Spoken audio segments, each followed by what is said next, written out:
On Thai PBS World Tonight, Malaysia's Prime Minister appoints Thaksin as its advisor for when it becomes ASEAN chair next year. Thailand's Prime Minister claims that the Thai fishermen jailed in Myanmar will be freed on January 4th. And the Anti-Money Laundering Office confiscates assets worth 286 million baht from the Icon Group.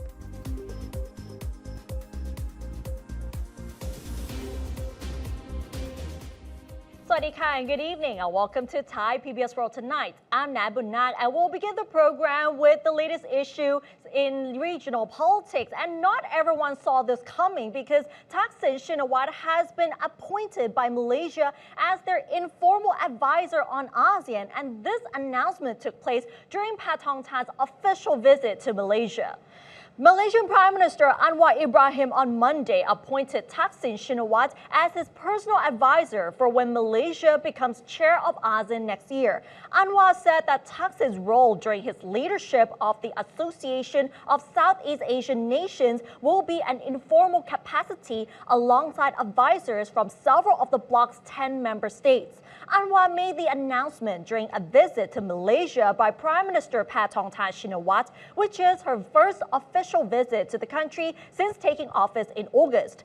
According to the Thai government, the visit aims to reaffirm the importance of Thai-Malaysian friendship and collaboration. The two leaders have discussed several aspects of bilateral cooperation, including their economies, trade, infrastructure, tourism connectivity, political and security matters, and social-cultural collaboration. They will also focus on strengthening regional and international cooperation to achieve common peace and prosperity for both countries and their people. So speaking of Thaksin's capacity as the informal advisor of the ASEAN, we have to say that Thaksin has been widely considered as a towering figure over Thai politics during the past 2 decades, and the media has always been saying and speculating that his influence will also shape the current government in Thailand as well. And despite not having a formal position in the Thai government, Thaksin has played an active role in the Pheu Thai party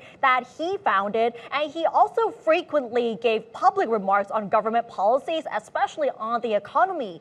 Regional-wise, Thaksin has met with Cambodia's former Premier Hun Sen, whose son is now the Prime Minister of Cambodia, and Indonesia's president as well. So it is very interesting to see how Thaksin will make an influence in terms of ASEAN relations now that Anwar Ibrahim has appointed him as his informal advisor on ASEAN affairs. But in related stories, Thailand's National Anti-Corruption Commission, or the NACC, has agreed to consider a complaint filed against the Director General of the Corrections Department, the Chief Doctor at the Police General Hospital, and 10 other officials for helping Thaksin to stay in the hospital for 6 months instead of in prison, despite not suffering any life-threatening conditions. The NACC spokesman said on Monday that the commission concurred that the complaint was supported by sufficient evidence to be accepted and to warrant an investigation. So that is the latest on what has been happening with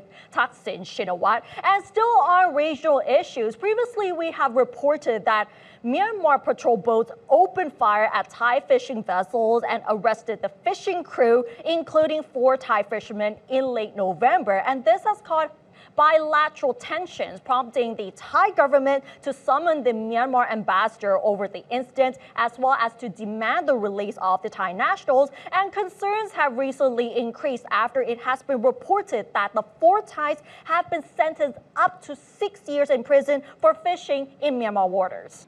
According to Prime Minister Pattongtarn Shinawatra, the 4 Thai fishermen sent to prison for fishing in Myanmar waters are expected to be released on January 4th. She said that she has been informed about the court sentencing of the 4 by Foreign Minister Malaysiapong. She actually told reporters that it is a usual process for the prison terms to be handed down first, followed by pardons, and both sides have already discussed pardons for them, and they will be freed as agreed shortly after the New Year. She praised the excellent relations between the 2 countries, saying that they facilitated the talks that led to the pardons. The Myanmar court sentenced 4 Thai fishermen to between 4 and 6 years in prison and fines for illegally entering and fishing in Myanmar waters, and they were arrested on November 30th in a controversial incident off the coast of Thailand's Ranong province. The owner of the fishing vessel was sentenced to 6 years in prison and fined 200,000 kyats, or about 3,244 baht, while the 3 other fishermen received 4 years in prison and fines of 30,000 kyats, or 484 baht each. The arrest occurred after Myanmar patrol boats had opened fire on the Thai fishing vessels, and the detained crew include 13 Myanmar nationals.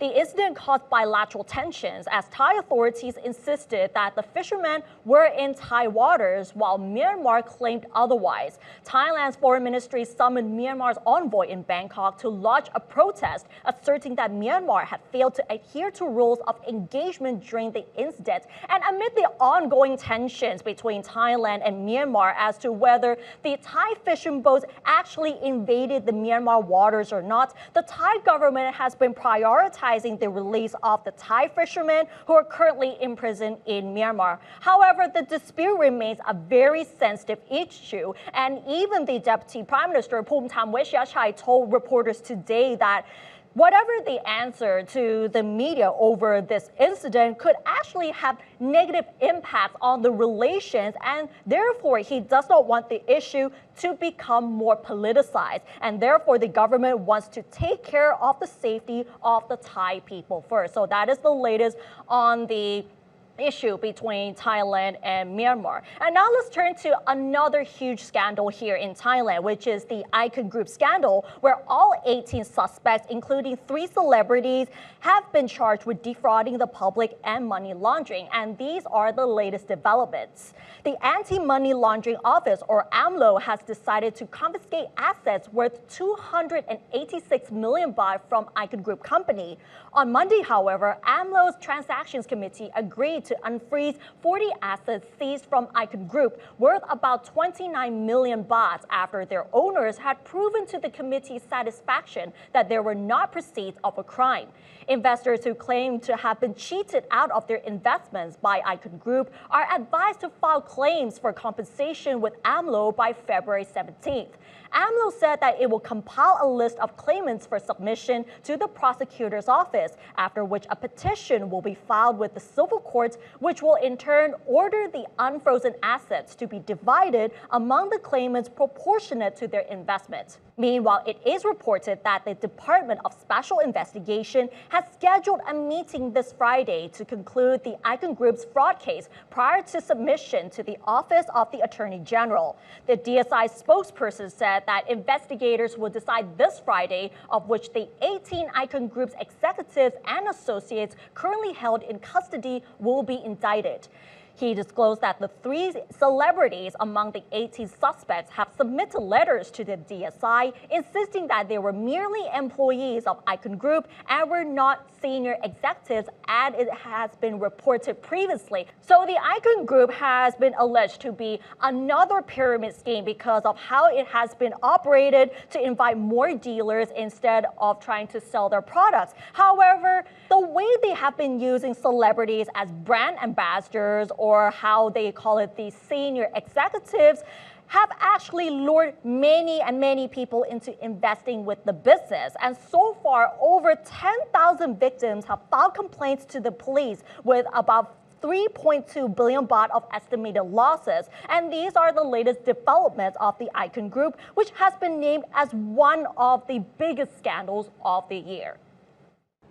And we'll end the program with the story, as Thailand is expecting 2025 to be the 50th anniversary of diplomatic relations between Thailand and China. Our ASEAN neighbor Malaysia is hosting the Malaysia-China Summit 2024 to conclude its year-long celebration. Right now, Frank Hanshi is in Kuala Lumpur to cover the summit. So Frank, what is the significance of the Malaysia-China Summit, and how does this event link back to Thailand?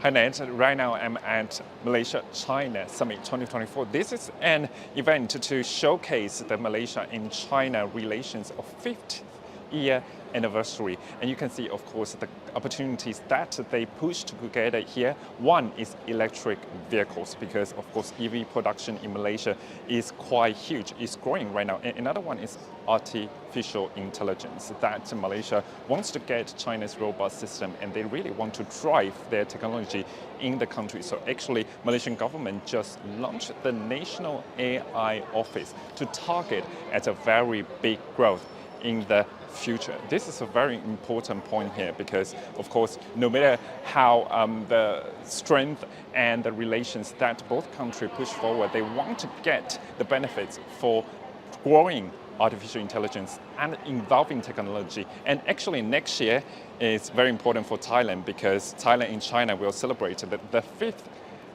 anniversary of diplomatic relations. So we can see how Paetongtarn administration and government will celebrate this opportunity. So we talk about Thailand too, and as in comparison to Malaysian government here, because they already have a lot of incentives, including the more than decades semiconductor plan here. So right now they are getting their benefits. They are harvesting right now for semiconductor. You can see those Western big tech company, giant tech company, they come to Malaysia to put more data centers, to put more production hub in this country rather than Thailand. So this is a very important point. Another one is they already have the national strategy to push evolving technology like artificial intelligence further, because AGI, artificial general intelligence, is very important for next step. But how about Thailand? Because actually this week we see some political shockwave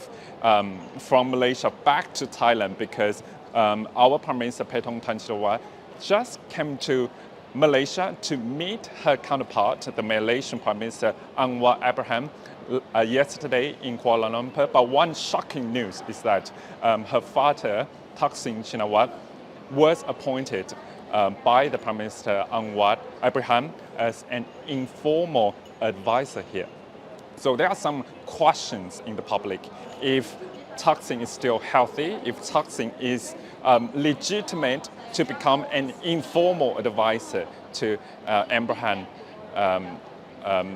Ibrahim here. It's a very important question here. And some people questioning why Thaksin right now has to come up on the surface in Malaysia, because of course Paetongtarn administration, they push for some policy like end monopoly, digital wallet scheme distribution, and the relief for flooding in southern part of Thailand. But I think some political analysts say that Paetongtarn has to give more incentive, more long-term incentive in terms of artificial intelligence growth, and of course involving technology support there, because you can see actually the NVIDIA CEO Jensen Huang came to Thailand too, but they only signed a partnership with one Thai company. But right now in other ASEAN countries, he put a lot of incentives, data center partnership, and other incentives that can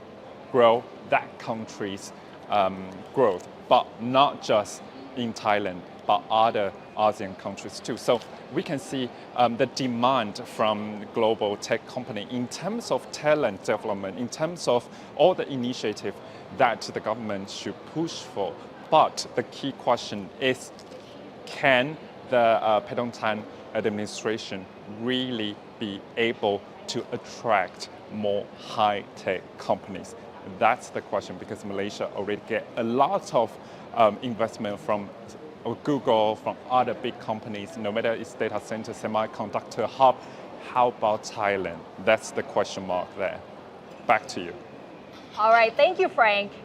And speaking of the relationship between Thailand and China, next year, Thailand and China will also be celebrating its 50th anniversary of their bilateral relations. Some pre-celebrations already took place this year, such as the event to unveil the official 50th anniversary logo and also a ceremony bringing Buddha relics for a temporary exhibition here in Thailand. And it has also been reported as well that China will send a couple of giant pandas as ambassadors to Thailand to mark the official anniversary as well. And that is a significant milestone indeed. And that wraps up tonight's edition of Thai PBS World Tonight. Join us every Monday and Tuesday at 6 p.m. on Thai PBS World's Facebook and YouTube Live. And don't forget to follow us on social media and our website, thaipbsworld.com, for all the latest updates about Thailand as well as analyses. Thanks for watching, and we'll see you next week. สวัสดีค่ะ